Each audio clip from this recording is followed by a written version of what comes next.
Jordan, it's great to interview you again. I interviewed you back in October last year, and then I've now made 2 documentaries about you.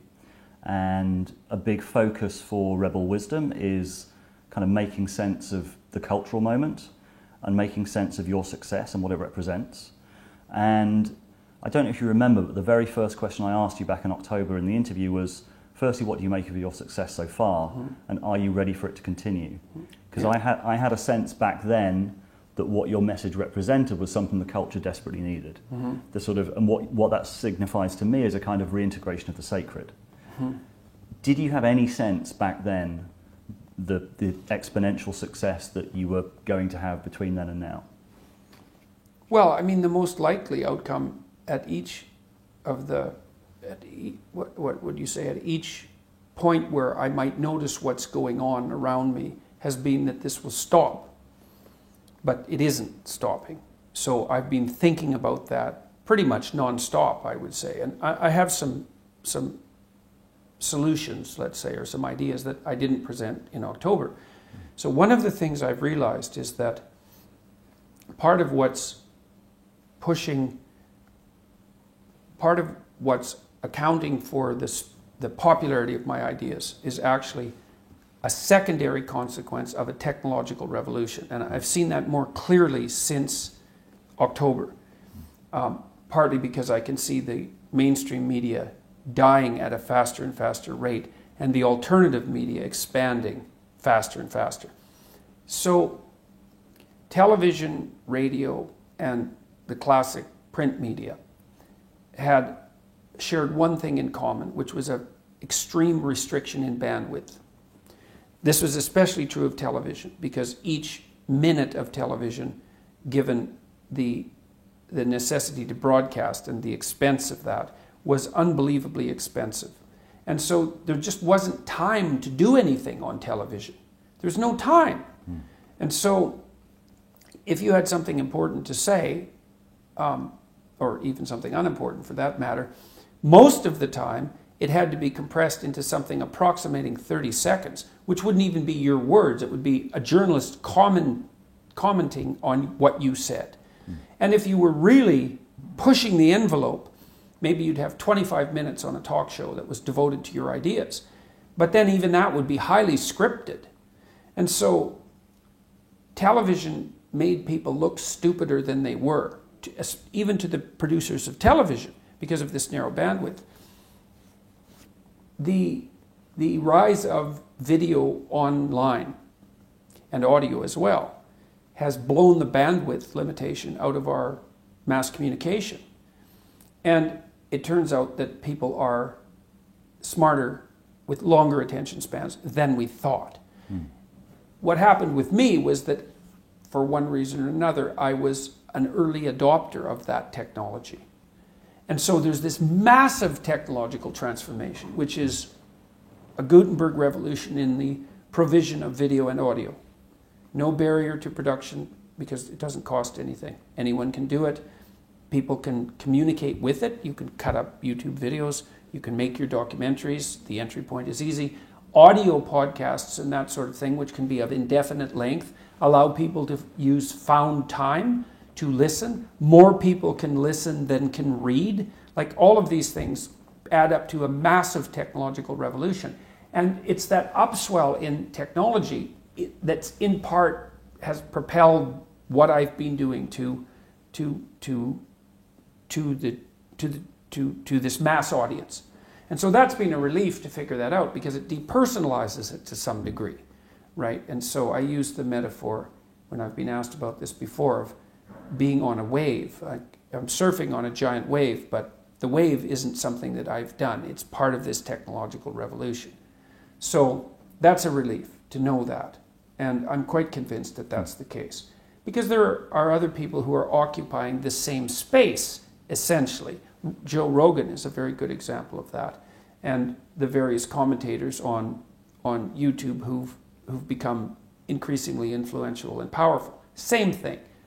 Driven by the technology, they happen to be early adopters.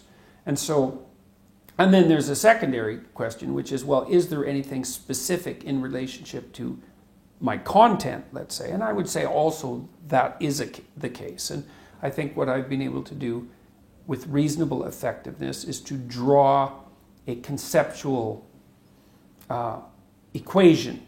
equivalence between the meaning that's necessary to sustain you in life, given its suffering and malevolence, and the necessity to adopt responsibility. And I think there's something new about that. I mean, I don't know how new. I'm sure I'm not the first person who's discovered that, but I think I've done a reasonable job of pointing out to people that the suffering that's intrinsic to life in the absence of meaning is not tolerable. It destroys and corrupts. And that the proper pathway out of that isn't rights or happiness or entitlement or anything that's associated with individual ease, let's say, but with the adoption of something approximating maximal responsibility. And people get that. Like it's not that hard to understand when it's laid out like that. And lots of people, especially young people, especially people who are young and also somewhat nihilistic in their orientation, perhaps because of an excess of intellectual criticism, they grab that immediately and think, oh, there's the missing piece. I see. It's that the antidote to this meaninglessness, this void that I'm confronting, isn't hedonism. It's not rights. It's not impulsive pleasure. It's none of that. It's responsibility. It's like, oh, yes, okay, that everything snaps into place. And so I think that's the most essential part of the message, to the degree that what I'm doing has an essential message. That would be it. And I do think that's what accounts for a large part of its impact. And you mentioned Joe Rogan before. You and he are grouped together in this sort of new constellation of the intellectual dark web. What do you see as what do you make of your kind of inclusion in this, and what do you see as its role going forward in the cultural conversation? Well, it's like a herd of cats, right? Because, so I've thought about, well, what unites us to the degree that there's an us, because that's not so self-evident. There's enough of an us so that the name emerged and it's stuck. So there's something in common, because otherwise the name wouldn't have stuck, right? You can't name nothing. It doesn't work. And I've talked a fair bit about this with Dave Rubin, because Dave Rubin and I have been touring together, right? He opens my discussions and adds a nice comedic touch to them. And so what do we have in common? Everybody in the group is an independent practitioner, so an entrepreneur essentially, with their own media enterprise that's autonomous. None of us are serving any master except the audience. And we're all somewhat independent financially as a consequence of that. And so that makes us beholden to no master. All of us are engaged in these long-form discussions, right? And one of the consequences of being engaged in a long-form discussion is that you can assume that your audience is intelligent. And so that's another thing that unites everybody in the group, is we all assume that our audience is intelligent. But I think that that's not so much a consequence of any particular moral virtue on our parts, but an observation that the technology has made possible. It's like, oh, and you can see this, I would say, particularly with Rogan, because in some sense he's a trailblazer in this domain. It's like, oh, turns out my audience will listen to a 3-hour discussion. But he wouldn't have been able to discover that without the technology, right? So now, to his credit, he was smart enough to discover it and smart enough to notice it when he discovered it. And I think that also characterizes the rest of the people in this group. It's like, oh, look at that. The audience actually wants, our listeners, let's say, and viewers, want detailed, in-depth, unscripted, spontaneous, meaningful conversation. And then are willing to go in that direction. That's the risk-taking element. Like, I can give you an example of that. So I just did 4 talks with Sam Harris, who's often grouped into this group as well, on the relationship between science and religion, say, or facts and values. That's another way of thinking about it, with a bit of politics thrown in, discussion of left-right differences and so on. what's the willingness to take the risk? Well, I had no idea when I met Sam in Vancouver, which was where the first 2 of the 4 talks were held. I'd never met him before. We did 2 podcasts together, one of which was we got locked in. The other one, which was more productive, I would say. But I had no idea if he and I could talk. But we were willing to, I guess that's right, agreed to take the risk to see if we could talk in a public forum. And I think that's another thing that characterizes the people in that group, is that they will take those sorts of risks. If you go into a television studio, a classic television studio, all the conversation is scripted. And it's actually quite frustrating, because you can't have a conversation with the journalist, because the journalist isn't there. Who's there is a frontispiece for the organization. And the organization has scripted all their responses. And so it's not actually like talking to a person. It's really like talking to a puppet. So for better or for worse. But in these unscripted long-form conversations, then you can take the risk of having a conversation, and that can go spectacularly well, but it can also fail dismally. So I would say those are the things that unite us to the degree that the group exists. I mean, I was in LA a week ago, and about 7 of us got together for dinner. And that was the first time we'd met as anything approximating a group. And, it was interesting to watch everybody interact, because, as I said, it really is a herd of cats. There's tremendous diversity of political opinion and a tremendous diversity of personality, like Eric Weinstein and Joe Rogan. Like, they're not even members of the same species in some ways, So it's a very fractious group. But I think those things that I outlined are the elements that basically unite it. There's also something that I sense watching some of the discussions. There's a kind of intellectual curiosity and a sense of people thinking in public.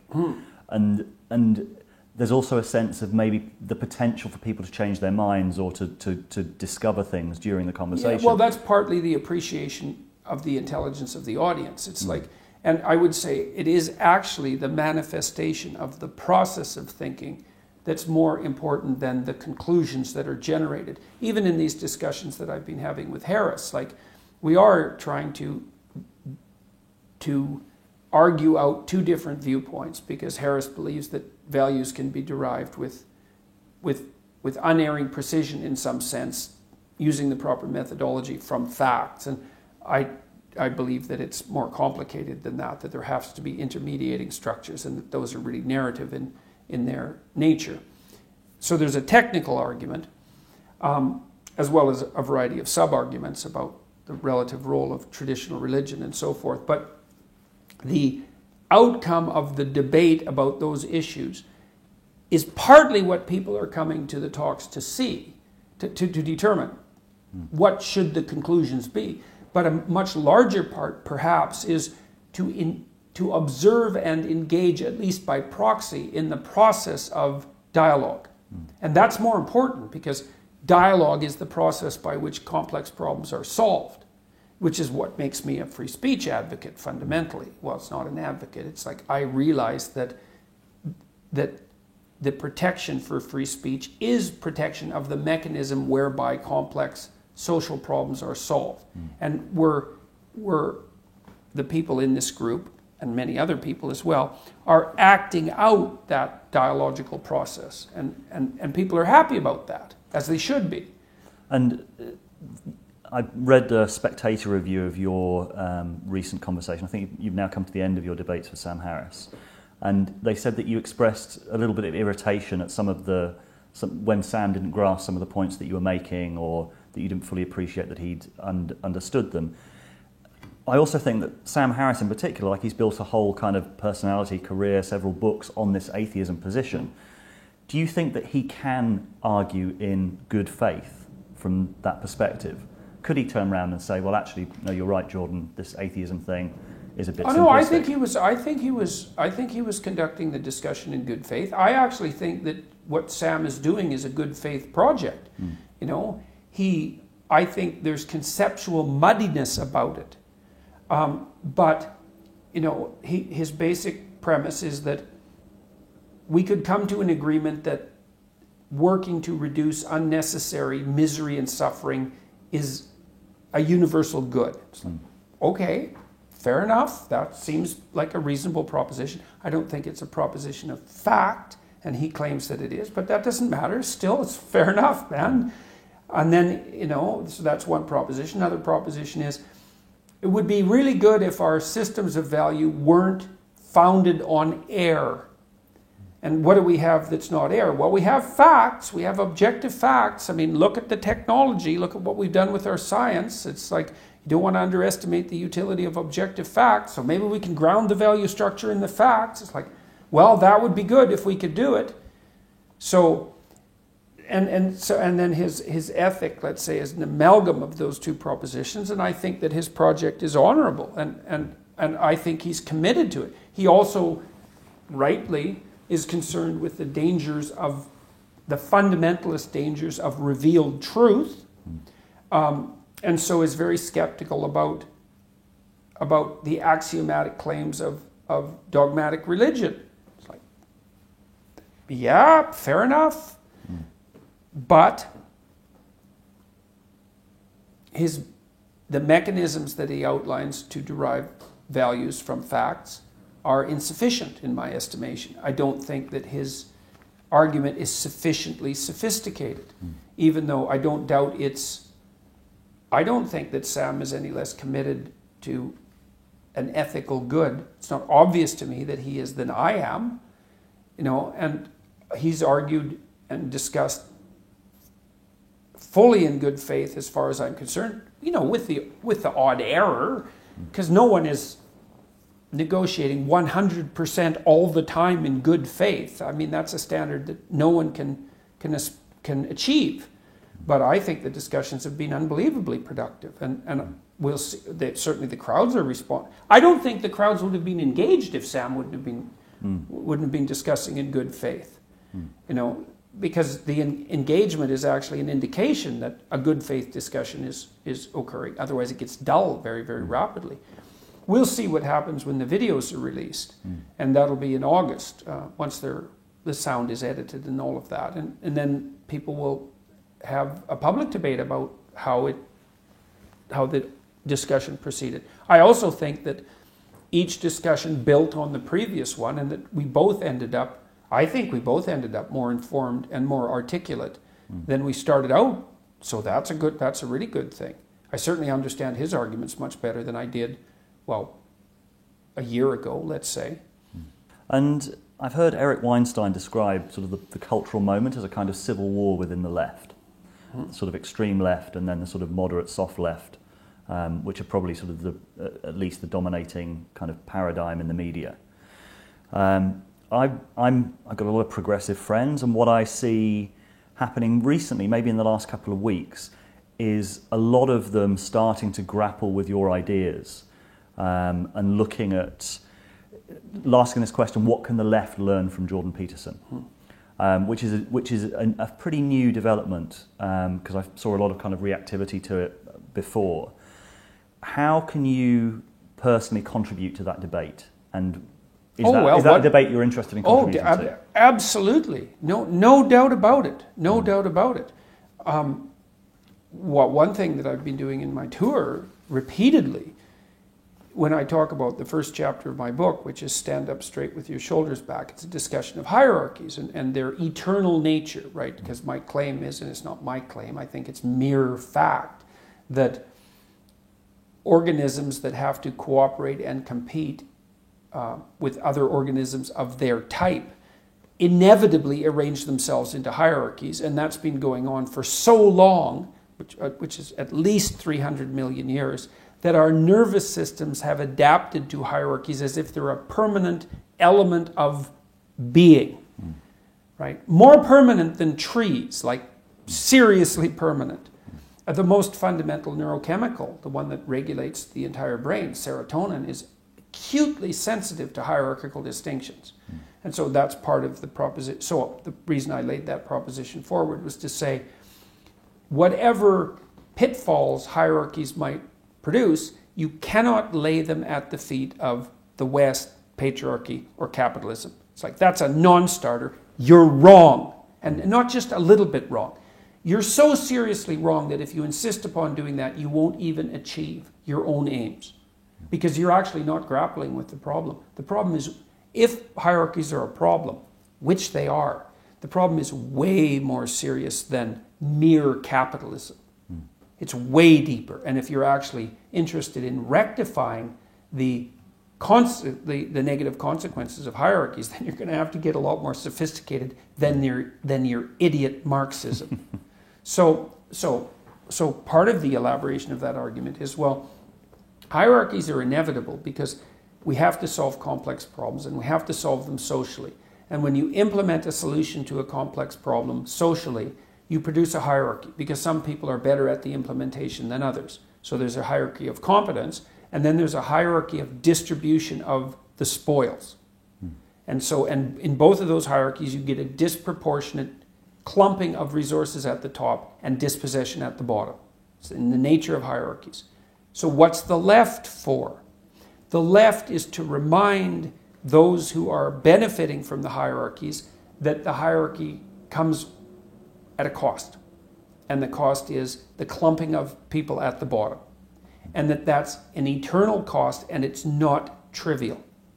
And so that's what the left should be properly focused on. The left should be providing the voice of those who are dispossessed by hierarchies.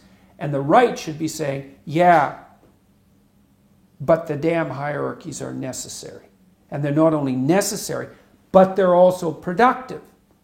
Then the left says, yes, but they tilt towards tyranny, and they can be occupied inappropriately by people who are playing games of power.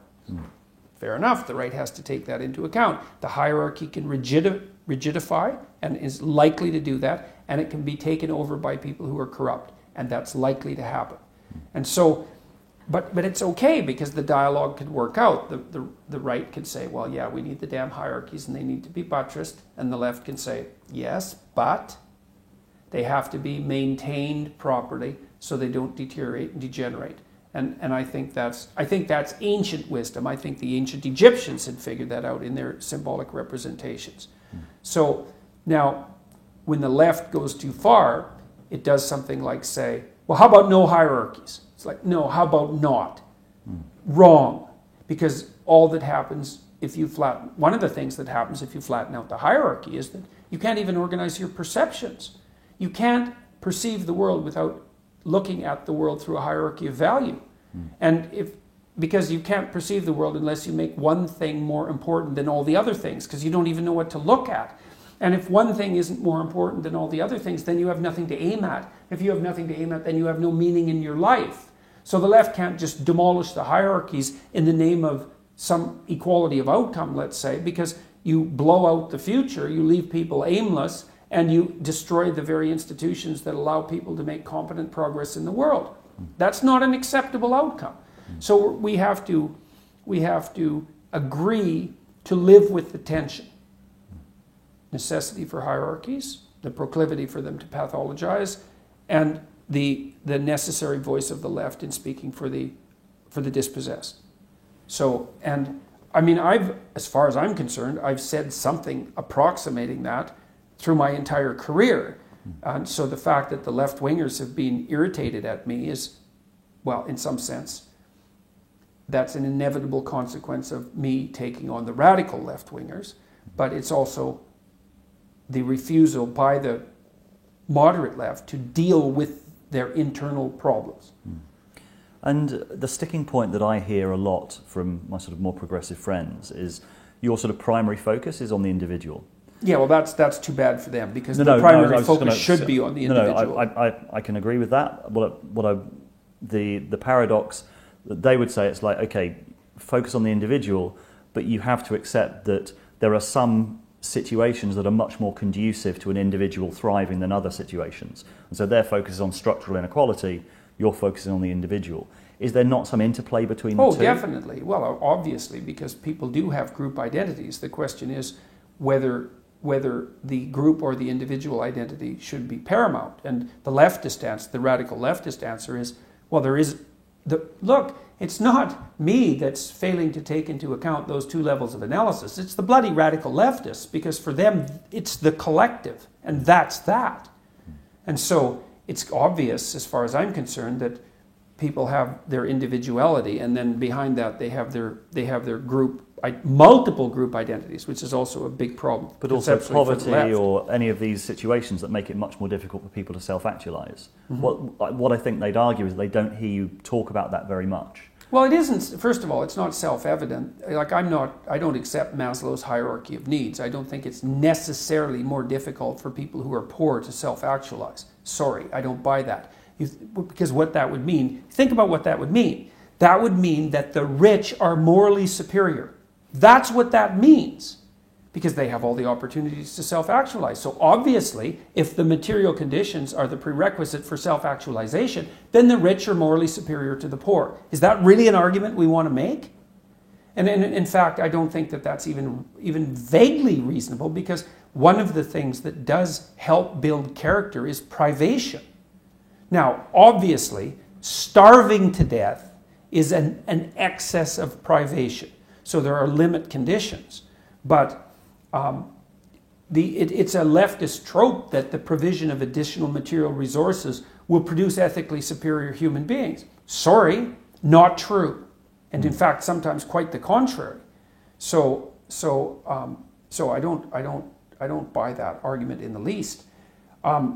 I also think that under most circumstances, excepting those of exceptional privation, and even perhaps under those conditions, in most cases, your best bet to move people forward is to concentrate on the development of their individual character and their individual moral character. And because your moral character is actually the set of tools that you have to operate effectively in the world. Because otherwise morality would be of no utility. And morality is, in some sense, precisely that which is of maximal utility.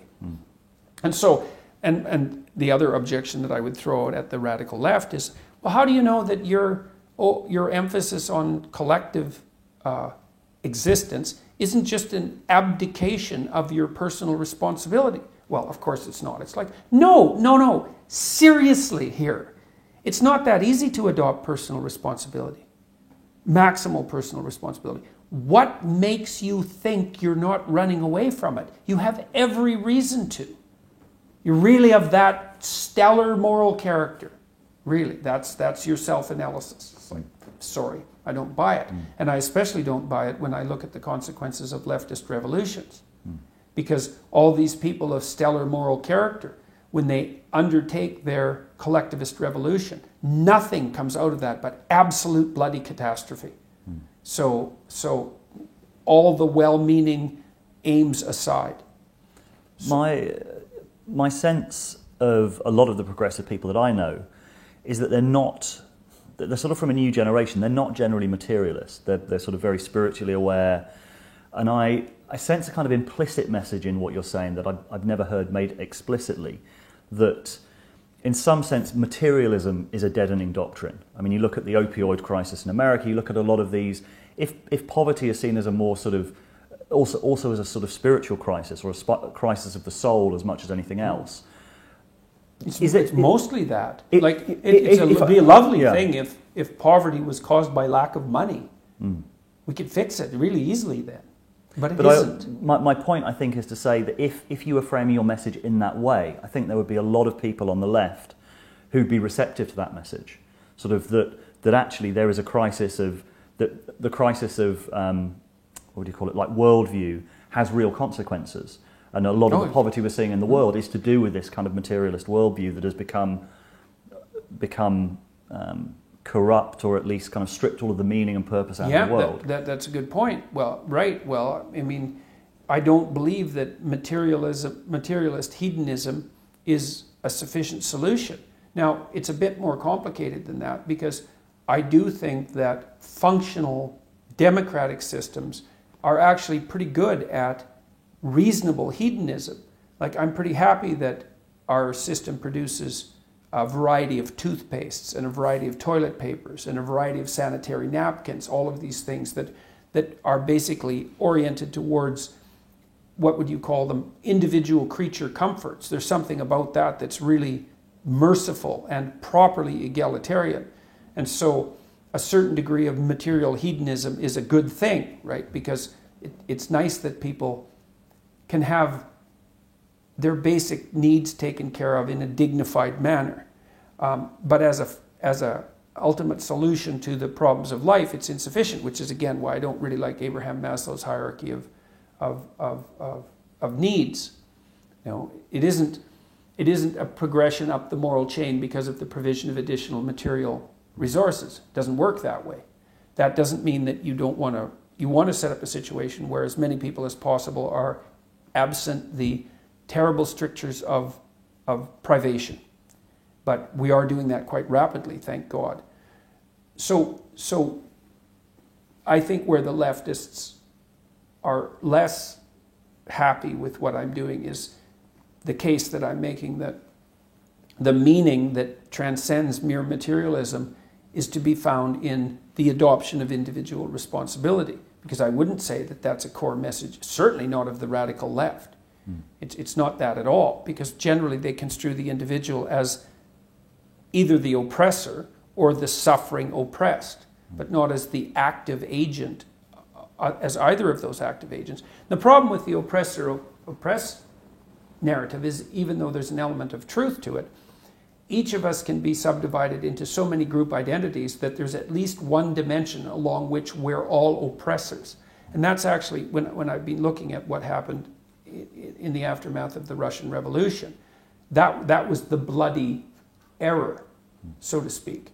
Because you could take virtually any individual and you could find out, it's like if there's one dimension of your identity that makes you an oppressor, that trumps all the elements of your identity where you're a victim. And the problem with that is there is one element of your identity where you're an oppressor. And so that's sufficient justification to throw you in with the predators and do whatever is necessary to dispense with you. And that is exactly what happened in the aftermath, well, not only of the Russian Revolution, but all of these radical leftist revolutions. It's like, well, if you're a socialist, well, you're not sufficiently pure from a doctrinaire perspective. And if you're a student, well, then you're part of the emerging bourgeois class. And if your parents were reasonably, what would you say, efficient farmers, then you're part of the kulaks. And like, it just went on and on and on and on. There wasn't anybody who escaped from being tarred with the brush of oppressor. And that is because each of us are, in fact, oppressors and oppressed. Every single person shares both of those things in common. So, got a couple of minutes left, so this might be quite a big question. But just come back from the US, where we interviewed Paul Vanderklay, a Christian pastor who's been doing quite a lot of videos about your thought. One of his questions was, he says he sees a real sort of stoicism in your thought. So pick up your cross and drag it up the hill. His question is, what's at the top of the hill? He doesn't hear that. God. Well, that's because he hasn't listened to the times when I've been talking about it, I guess, because I've said it repeatedly. You stumble uphill with your burden towards the city of God. That's the story. What does that mean, the city of God, to you? I would say that that's a place where everyone bears maximal responsibility and speaks the truth. That's what it is. And what's the responsibility? You're responsible for the suffering in the world.